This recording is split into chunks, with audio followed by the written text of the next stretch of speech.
सोलापूरमध्ये काल एका तरुणाचा खून झाला. कारण काय तर निवडणूक उमेदवारीतून माघार न घेतल्याचा वाद. या वादाचे रूपांतर मोठ्या मारामारीत झाले आणि मारामारीत तरुणाचा खून झाला. गेल्या काही दिवसापासून सोलापूर शहरातील महानगरपालिका निवडणुकीच्या पार्श्वभूमीवर शहरात राजकीय वातावरण तापले असतानाच जोशी गल्ली परिसरात घडलेल्या हिंसक घटनेने बाळासाहेब सरवदे नामक तरुणाचा मृत्यू झाला आहे. मिळालेल्या प्राथमिक माहितीनुसार बाळासाहेब सरवदे यांच्या घरातील महिला महापालिका निवडणुकीसाठी इच्छुक उमेदवार होत्या.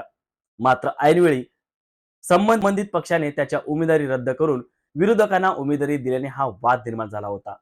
याच उमेदवारीच्या मुद्द्यावर गेल्या 2 दिवसापासून जोशी गल्ली परिसरात दोन गटांमध्ये वारंवार खटके उडत होते. शुक्रवारी उमेदवारी अर्ज मागे घेण्याच्या अंतिम मुदतीच्या दिवशी राजकीय तणाव शिंगेला पोहोचला आणि या दरम्यान बाळासाहेब सरवदे यांच्यावर धारदार शस्त्राने हल्ला करण्यात आला. गंभीर जखमी अवस्थेत त्यांना खासगी रुग्णालयात दाखल करण्यात आलं. मात्र उपचारादरम्यान त्याचा मृत्यू झाला.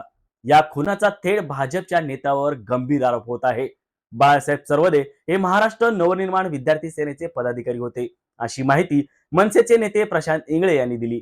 या घटनेनंतर माध्यमांशी बोलताना प्रशांत इंगळे यांनी भाजपच्या काही नेत्यांवर गंभीर आरोप केला आहे.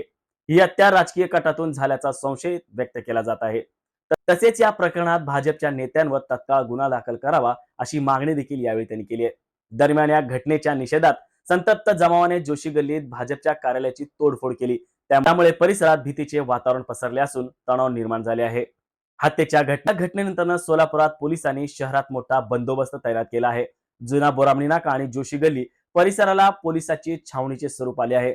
निवडणुकीच्या तोंडावर घडलेल्या या राजकीय हत्येमुळे सोलापूर महानगरपालिकेच्या राजकारणात खळबळ उडाली असून कायदा व सुव्यवस्था राखण्याचे मोठे आव्हान पोलिसांसमोर आहे. पोलीस आयुक्त एम राजकुमार, उपायुक्त विजय कबाडे यांच्यासह वरिष्ठ पोलीस अधिकाऱ्यांनी घटनास्थळी भेट घेऊन पाहणी केली आहे. पंचनामा पूर्ण झाल्यानंतर उशिरापर्यंत गुन्हा दाखल करण्याची प्रक्रिया सुरू होती.